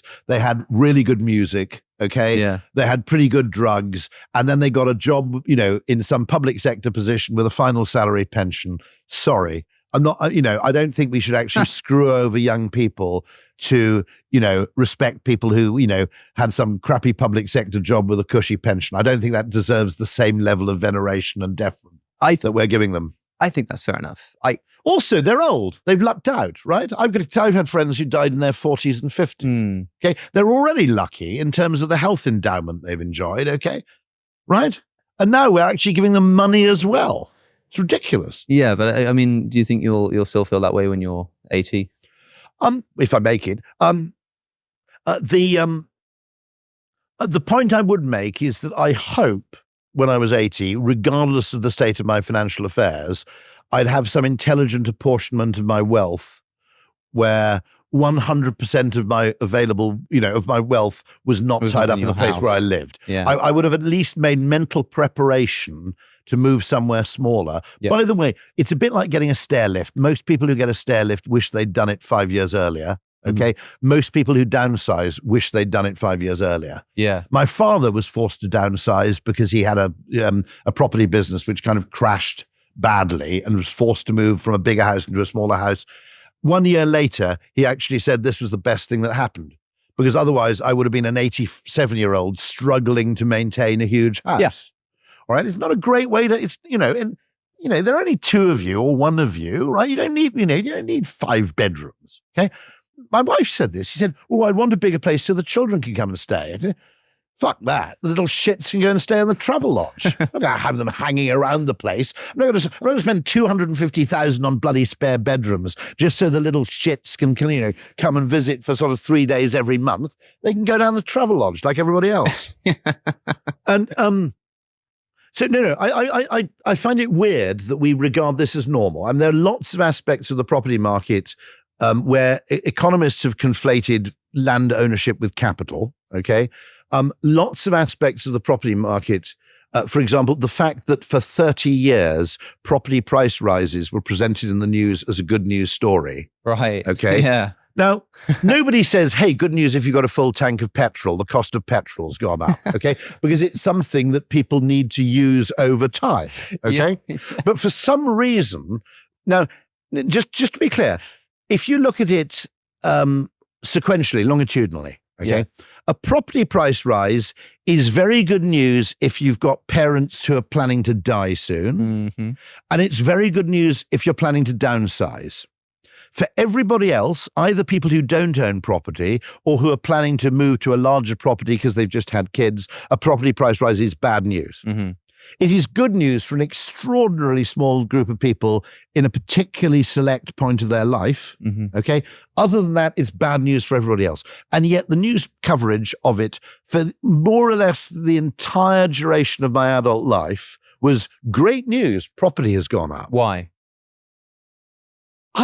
Collective insanity is the only thing I can think of. Hey, great news if you've already got a loaf of bread. Bread prices have gone up. Nobody says that, okay? But for some reason, property was treated as wealth. It's not. It's consumption. You consume property, okay? People need to consume property. They need a place to live. There is an answer, by the way, which is to, and nobody's going to like this, what we actually need is trailer parks. Now, the point about a trailer park is you own the thing in which you live, but you don't own the land on which it stands. Yeah. And if the trailer park person gets a bit greedy, you can move it somewhere else. Now, if you go to the Caribbean, there's this extraordinary thing called the Chattel House, which is a little 2-room house made of wood. They're very, very beautiful. They were obviously the product of really talented carpenters. And they arose when slavery was abolished in the Caribbean in, I suppose it's the 1820s or something. Is it? My dates are, it's sometime in the early 19th century. And what happened was that the slave owners were obliged to pay a wage to the freed slaves, but they got it back by basically claiming rent for living in their current housing on the plantation. Okay. So it was kind of meaningless, which is, by the way, a metaphor for, I think, our current state of affairs, which is that all economic gains, okay, all economic gains, all improvements in consumer products, all improvements in wealth, even, I would argue, the double income household, okay, this is getting really controversial, have largely been soaked up in the shape of higher property prices. So the double income household, okay, it starts as an option. Lovely. My wife can go out to work too, and we can earn 2 salaries. Early days, absolutely lovely. Okay. Suddenly, okay, who benefits? The government, because they're getting twice as much tax, right? Homeowners benefit because now you need 2 salaries to buy a house, and therefore houses are worth commensurately, 50% more. Most of the gains over the long term, not immediately. If you're an early 2-income household, you were rolling in it, okay? But over time, people cottoned on to the fact that people were earning two incomes and therefore demanded more money for a house. As a consequence of which, the government got more tax revenue, homeowners got rich from it. I would argue the typical double income household enjoyed a fairly modest increase in their quality of life, all right, and lost 35 hours of discretionary time every week per household. So when I was a kid, a working class person could bring up kids on 1 salary. It wasn't a particularly nice life, but it was actually possible without resorting to total penury. I now know of hospital consultants who are single, who basically can't afford to buy anything. Okay, they can barely afford. They're consultant surgeon, whatever it may be. They cannot afford to buy a tolerable place to live with only 1 income if they're single. So the double income thing starts as an option, it becomes an obligation. Yeah, hugely unfair to single people, hugely unfair to people who want to take time off to bring up children. Now, okay, before I get looked at as if I'm some sort of weirdo sexist, I want to make the point that the 2 people who raised this is not, okay, Elizabeth Warren, the senator for Massachusetts, of whom I'm a weird fan. I think she's really, really interesting. And Faye Weldon, who I knew quite well because she used to be an Ogilvy copywriter. And Faye Weldon said that effectively, the 2-income idea was great news for certain people at a certain time, but the long-term effects might have been net negative unless you're either a government or a property owner. So what I see is that there's no point in getting... I mean, look at these cameras here, okay? Yeah. They're a miracle, okay? If you go and look at this is weird, this guy doesn't seem to have a telly. He's got a lot of art. Where's his telly? That's a good question, actually. Does that painting actually slide back and reveal a 95-inch Samsung 8K telly? Anyway. We can just tell them there's a telly over there. There it is, in the corner, yeah. Okay, your television is a miracle compared to a television 20 years ago. I mean, literally, people would have paid millions for a flat screen TV if it had existed in the 1970s, okay? Computer games, everything of that kind has been massively improved without any commensurate increase in price, by the way. And actually an extraordinary degree of egalitarianism, which is that if you're a multimillionaire, you can't really get a better phone than someone on median income. Sure. You can get a fancier TV, I grant that, but only at the point of being ridiculous. Yeah, not to the point that it's actually, your Netflix is the same as my Netflix. Exactly, okay? Yeah. There's an awful lot of, and actually the Netflix in Aberystwyth is as good as the Netflix in London. Yes. Now, that's one thing which nobody ever talks about, which is the extraordinary geographical levelling up in terms of access to information and goods. I grew up in the Welsh borders. If you wanted to buy a bit of fancy hi-fi equipment, you might have gone to London. You might have gone to Bristol or Cardiff, Comet, for people who remember that. Now, if I wanted to go and see a Korean film, all right, living in Monmouth, the odds were pretty slim. I'd have a really, really long wait, put it that way. Yeah. Probably indefinite wait. If you want to see a Korean film in Aberystwyth, well, good luck, right? now anybody anywhere. It's one of the reasons I don't quite understand the fixation with people have with living in London, because the actual material gains you get from a metropolitan existence in terms of your consumption aren't nearly as dramatic as they were when I was a kid. Yeah, sure. Okay. I mean, genuinely, and that applies not only to things you can buy online, i.e. digital goods or goods that are delivered by Amazon or Ocado or whoever. And that also applies to things like food and drink and so on. I mean, the quality of, eating out is actually, I think I'd rather eat out in East Kent than I would in London, to be honest. Partly because you get these creative people who move down there because they can't afford to open a restaurant in London. Yeah. But I mean, I do find this interesting in that I sometimes feel that all the lifestyle gains that should have come from those extraordinary technological improvements have just been mopped up in rivalrous chasing of property assets. Now, what happened, what I was talking about in the Caribbean, was these things were built called chattel houses, which were portable. And so to prevent your plantation owner saying, look, mate, I'm afraid you've got to pay rent that's not unadjacent to your current salary, they'd build these little houses, and if the chap demanded too much land rent, two men could pick them up and move them onto the adjacent plantation, where the plantation owner would go, no problem, mate, you can stay here for a third of the price. Yeah. And so what it did was it disentangled the ownership of housing from land ownership. Yes. And the trailer park does that in the US. There are actually really blingy trailer parks. There's one in Malibu where I've got a vague idea Pamela Anderson lives in a trailer park. Okay. Really? In Malibu. And it's somewhere near the beach. I mean, they're actually, the trailers are they've been pimped up quite dramatically, and it's a pretty nice community. But notionally, I think legally, it may actually exist as a trailer park. Now, if you got, if the government got Johnny Ive and there's a guy called Mark Newson, who's an Australian designer, who I think is a mate of his, and just said, okay, your job is you've got to produce the coolest mobile form of housing you possibly can. Okay. And you create some sort of legislation where I'd be well on for living in a pub car park. There are a lot of country pubs that have a bit of spare space in the car park. Okay. If you could plonk my little 2-bedroom job in the pub car park, well on for that. So if people could actually buy for 50, 60, in America, you can buy a trailer. I mean, a really nice brand new trailer. It's about $80,000. And they're pretty nice, and they're fully kitted out with all sorts of shit. Okay. And, they got a better climate. I mean, we got to accept some things about that. But you could join two of these things together. And if you were free to own a form of accommodation without owning the rights to build on the land on which it sits, you could fundamentally disrupt the property market. Maybe what you need is planning permission for 3 years only. Do you see what I mean? Yes. So that when people gave planning permission for people to live in the neighboring field, it was for 3 years and they got a bit of money from it, rather than indefinitely. I had this same idea, which is I think we should build lots of nuclear power stations on ships. Right? And the reason is that if someone wants to build a nuclear power station next to my house, right? Yeah. Even me, I'm pretty pro nuclear power, but I'm going to be a bit iffy about it. But I've got a little flat in Deal, and I'm a bit of an amateur rackman. I do own 2 small flats. I mean, it's partly a product of my, the time in which I was born.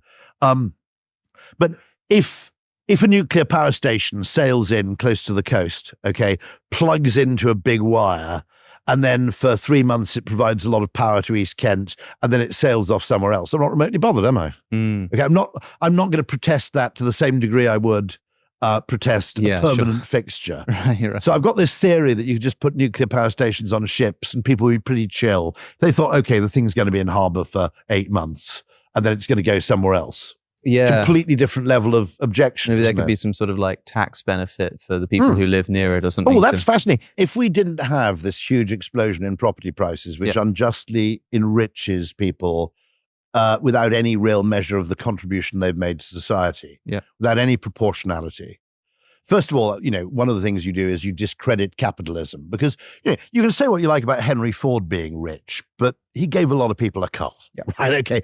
Whereas, nowadays, the rich person is likely to be some weird Russian who's honey-trapped the local nomenclatura into selling them an aluminium smelting works for, 20,000 rubles. It doesn't have the same degree of meritocracy or earned merit, okay, than it used to. So you discredit the whole nature of wealth and capitalism by making it so much to do with your asset class ownership rather than your effort.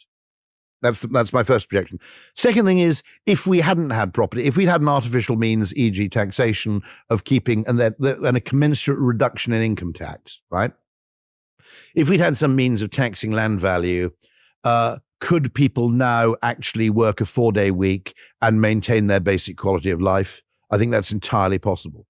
Okay. Could you have a guaranteed basic income on the basis of this? It might be possible. Now, my point about this is, by the way, not saying that I'm right, and I'm definitely right. I'm simply utterly baffled by the extent to which the incredibly limited number of variables that are considered by neoliberal economic models completely limit the possibility for experimentation. I mean, interest rates become this like weird tool, or keeping inflation down. Okay, and there are loads and loads of experiments with the reapportionment of the rewards, not the reapportionment of wealth necessarily, but just the reapportionment of the rewards to effort that should be at least intelligently tried and experimented with.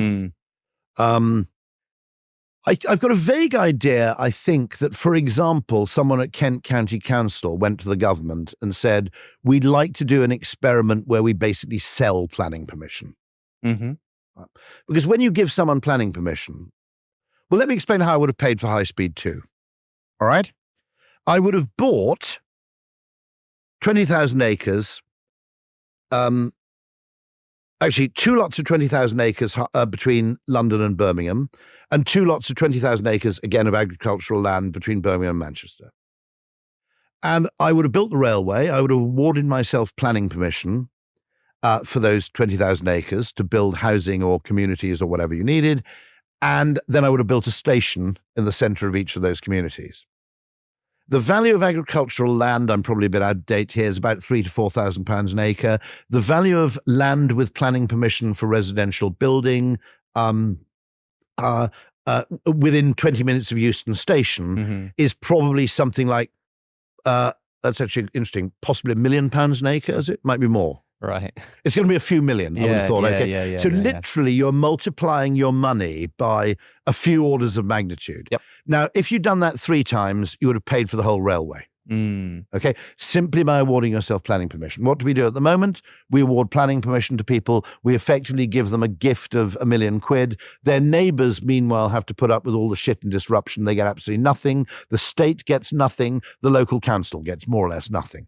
This is an absurd system. It's absolutely batshit crazy.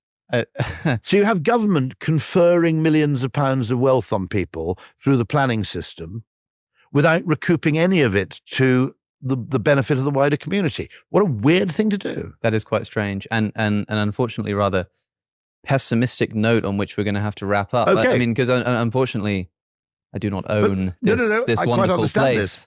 This. But my only argument is these things are testable.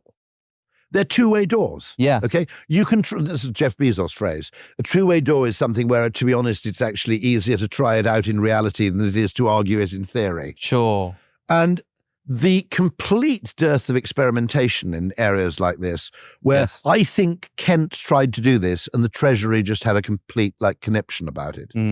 Okay, they said we'd like to experiment with a system where we fund local government by basically selling planning permission to people and effectively what you might call nationalizing the gains from effectively what is a government action, which is issuing permission to build. Yeah, and it's an empirical question. You can try it out and see if it Try it out, see if it works. Isn't the motto of your company something like try the unintuitive things because nobody else is doing? I think that's me. I would like it to be the motto, but no, test counterintuitive things because all the logical things have been tried already. Okay? Yeah. If there were a logical answer to your problem, someone would have already solved it. Yeah. There's no shortage of logical people kicking around. Okay, so by a kind of logic Darwinism, you can say that the problems that submit to logic have mostly gone away, and we're left with the ones that require something counterintuitive, oblique, tangential, weird. Yeah. There's a great book by John Kay called Obliquity, which I really recommend that everybody reads, which is precisely about this. I'll make sure it's down in the description.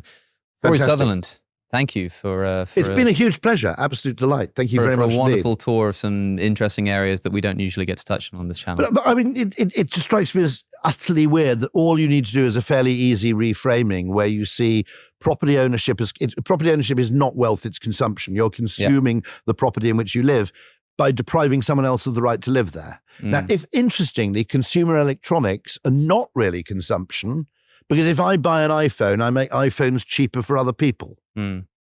So there's an odd thing. How do you define consumption?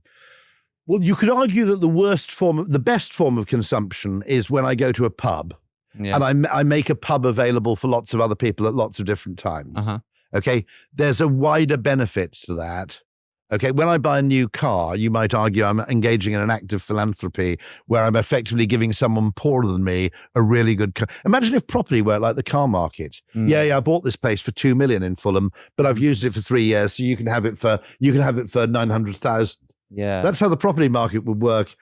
Apparently it does a bit in Florida where there was so much new build that actually property did actually decline in value with use. Really? You got that peculiarity. But property it feels like property is different because I know you say property is something that you consume. It feels like something you don't consume. It feels like something that you own. That is just there, that you inhabit. No. It's undoubtedly a form of rivalrous consumption because that old lady living in that house is depriving a family of a family home. Yeah. Okay. The people on my brother's street are depriving families of places where they can live by insisting on living there as just two people. I don't know quite what drives the terror of downsizing, actually. I mean, some of it's loss of status, probably. Okay. Some of it is, fear of running out of money. But I mean, literally, I know of cases of people who are paper millionaires, but who are like cancelling their spectator subscription. Yeah. Well, that's not that's not, when you set here's another phrase I used in The Spectator, which chimed with a lot of people. Okay.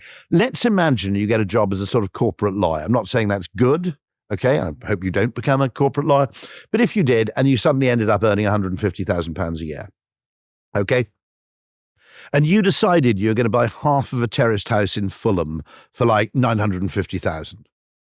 What that means is that for the next 20 years, a very large swathe of your discretionary income is going to be eaten up in order to own something that a poor person would have owned in 1917. Now, that is not progress, right? You impoverishing yourself as an immensely wealthy lawyer in 2024, and that the sum total of your ambition is to own something that a poor person owned in 1917. Nobody aspires to cars from 1917, okay? Go and buy a fucking jet ski. Go and buy something that people in 1917 couldn't have owned. All right? Go and buy something that would have made, Louis XIV go, fucking hell, I want one of those. Yeah. All right? Right. Don't go and buy, because Louis XIV would go, Louis XIV would look at you as your corporate lawyer and go, right, your television, your dental care, your analgesics, all the things brought to you by consumer capitalism, okay, apart from maybe the food and the clothing, I reckon. I think Louis XIV would go, bit dowdy, he'd go, wouldn't he? Yeah. Tiny bit dowdy. Where's the silk? Come on, sure. mate. Can we have a bit of silk? Corduroy shirt, yeah. And also your car. Even, I don't know, do you have a car because you're young? No, I don't have a car. Fucking young people. I can't even drive. Well, you can't drive? Fucking hell, what's wrong with you people? I grew up on the Welsh borders. I would have chosen to actually sever my own genitals rather than not have a car. Okay. And actually, to be honest, not having a car would have had a worse effect on my social and sex life than severing my genitals. Okay. You young people, you're also fucking metropolitan. Oh, no, I'll just get an Uber. No, learn to fucking drive. Grow up. Crying out loud. The other problem is, I'm going to tell you something here, which is interesting because I think it's a problem for the motor industry. Yeah. If you drive frequently, driving becomes system one and it's really enjoyable. I'm not talking about London traffic, but I'm talking about driving in the country is one of life's great joys. You young people, you just like hire a car when you're in Lanzarote for 7 days. If you only drive for 7 days or 14 days a year, driving's terrifying. So you don't enjoy it. So you're missing out on this massive pleasure, But I don't understand this. I mean, you young people, you don't really want to car. Where am I going to put a car? Of course you want a fucking car. where am I going to put a car? You know, have you? Where do you live? What do you live in London for? In London. I mean, have you tried driving in London? No, driving in London is much fun. I go, get out. How old are you now? You've been living in suburbia. How old do you think I am? My guess is about 32. I'm 25. You're 25? I'm 25. Okay, fair enough. You can stay in London. You don't need to have a car. Okay, I'll back down. When you're 32, you're going to start looking at mock Tudor homes. And you get a decent car and a lawnmower. You know, ridiculous. This business. So the protracted childhood is a product of the property market. I think I'm going to save up my money and buy a jet ski instead. Yeah, buy the jet ski. Yeah, absolutely. Yeah. But no, I mean, what fascinates me about that is how much of our disposable income and therefore how much of our labor. Now, in fairness to me, okay, I only own a flat. The flat I live in is probably worth less than, I don't know, maybe $500,000. Okay. I bought it for 400,000 quite a long time ago. It hasn't gone up in value at all. But it isn't a Robert Adam house. You know, Louis XIV would go, well, you're living in the attic, mate. That's a bit dismal, but fuck me, it's a grade 1 house. Okay? I've got a friend, all credit to him. He lives in the Barbican. And there's a bit of me which goes, yeah, I kind of get that. You go into this flat in the Barbican and you go, well, it's worth 1.8 million. But you do walk into the apartment and go, shit me, this is amazing. Okay, it's on the 23rd floor. Right. But I don't understand these people who are spending like, you know, this house actually is pretty damn cool, isn't it? Okay. Oh, yeah. You know, okay, if I have 5 million, this house we're in now, which is yours, isn't it? I'm going to from your proceeds from podcasting. Yeah, that's right. No, but what I'm saying is, I do at least get this place where you come and you go, it's got a swimming pool and it's in central London. It is lovely. Okay? Yeah, this is extraordinary. What amazes me is the amount of money that's soaked up in property that's I don't actually live here. I do not actually live here. Just for it's going to ruin it. My supporters on Substack would probably immediately cancel if they thought that this was my house. But it's a very weird use of our money. Yeah, to spend that much money on something so unremarkable, which could be devoted to either things that are amazing, like EasyJet. I realize I'm not doing myself any favors with the environmental community by recommending, but the electric jet ski, that's going to be a real thing. Oh, yeah. That's going to be that's going to be great. But the ultimate solution, and I think this is Elon's plan, okay, is to destroy the whole property market. Right. What's he got? Starlink. Okay. Yeah. He's got massive batteries, solar panels, electric vehicles. Okay. Oh, boy. Right? Yeah. Now, put them all together. What have you got? You've got the potential to be nomadic. All right. So effectively, when you have the Tesla Winnebago, which I think is waiting in the wings, which is a fucking massive American motor. Do you ever watch, there's a brilliant YouTube channel where there's an RV salesman who basically takes you through the latest American motorhomes. I have not seen that, no. The ingenuity with which they use the space is absolutely beautiful. They have the other thing, even a fairly base level American motorhome. This explains how bad the value is we get from our property, okay? Which is we spend a fortune on a thing. It's just a pile of bricks, okay? It could have been built, there's very little about the technology of house building that's moved on since, well, frankly, the Romans, okay? I mean, the Romans would look at builders and basically know what they were doing, okay? I mean, that's appalling. I mean, why don't we mass produce housing in the way we mass produce cars? It's obviously stupid. Okay, I have no idea what's going on here. Buckminster Fuller tried, but the real American motorhome at the base level, you pay £80,000 for this American motorhome. It's got a nice bedroom. It's got a fucking TV on the outside. I'm not making that up, okay? Because to the American motorhome owner, you might want to sit outside and watch television. So there's actually a panel that lifts up on the outside of the motorhome, and there's a flat screen TV underneath, so you can watch television outside. Now that's living. Now, I wonder if Elon's plan is effectively to destroy the property market by encouraging us to become nomadic. Because for your generation, it's quite logical, if you think about it, okay? You can you can afford to buy a really nice motorhome. You're paying only for accommodation. You're not, because this is what's weird about property, okay? In order to buy a place to live, you also have to buy the land on which it sits, and you have to buy the rights to that land. In most cases now, that is by far the greater part of the value of that house. If you go around, if you look at this house now, the cost of rebuilding this house, even though it's a pretty magnificent house, would I guess be 250,000. The value of the house is probably 2.5 million. So it's the land that actually maintains the value, okay, not the actual bricks, mortar, and all the other stuff. Yeah. So what we're forcing people to do is say, you can buy a place to live, but you have to spend 9 times as much again on owning the rights to that land. Now, imagine a world where if you bought a car, okay, let's say you wanted to buy a Ford Mondeo. I know you're young and therefore you've probably got a fixie bicycle or some weird scooter, right? Okay, sorry. Okay, while you're not photographing your food and shaving your genitals. Okay, so I'm just a stereotypical old man there. Right, okay, but if you bought a Ford Mondeo, they say, you can buy the Ford Mondeo, but you have to buy £200,000 worth of Ford shares in order to own a Ford Mondeo. You go, this is ridiculous. I just want a car, right? I don't want an investment. I just want a thing to drive around in. But in a house, we've conflated those two things. It's completely bonkers. And the people who solved it, the Irish traveller community, were people who found themselves in the UK and couldn't afford to buy or rent a house. So they borrowed Romany lifestyle so that's nomadism. And then you have the trailer park in the US, or you have the chattel house in the Caribbean, which is effectively ownership of a house without ownership of the land on which it sits. We do really have to get out of here now. Okay, no, because of course you probably have to photograph some avocados. Yeah. The car thing among the young, to someone who grew up on the Welsh borders, is, oh no, don't want to own a car. Are you fucking kidding me? I mean, I'm not young, so I own a car. You own a car? Yeah, of course. Well, there's no going back, is that? Once you've owned a car. Yeah, I got a car as soon as I could. Yeah, exactly. Do you own a car and a fixie bike? Do you? You got both, did you? Yeah, no, just a fixie bike. Just a fixie bike? No, I've got a car. You got a car? Okay, no. I don't even have a bike. I use those Lime. So you live in London Yeah, I live in London, and I sort of use those Lime bikes to get around a little bit. That's interesting, isn't it? Yeah. They're pretty The extraordinary. electric bike actually is really important, because the really important thing with electric cars isn't just making cars that look like modern cars that are electric. It's the potential for miniaturization. So actually, one thing I'm really sympathetic to is the electric cargo bike. Okay, because the problem with a bike is that there are too many things that can kill it. If you've got to go uphill, this is a physical bike. Yeah. If it's raining, it's killed. Yeah. If you've got to go uphill, it's killed. If you've got luggage, it's killed. Yeah. If you want to go shopping, it's no good. Okay.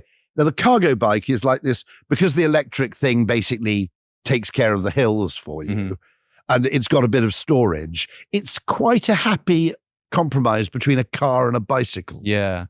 So there's something there that really appeals to me. And then, of course, there's this whole micro-mobility thing. There's this Swiss company that makes little 2-seater cars.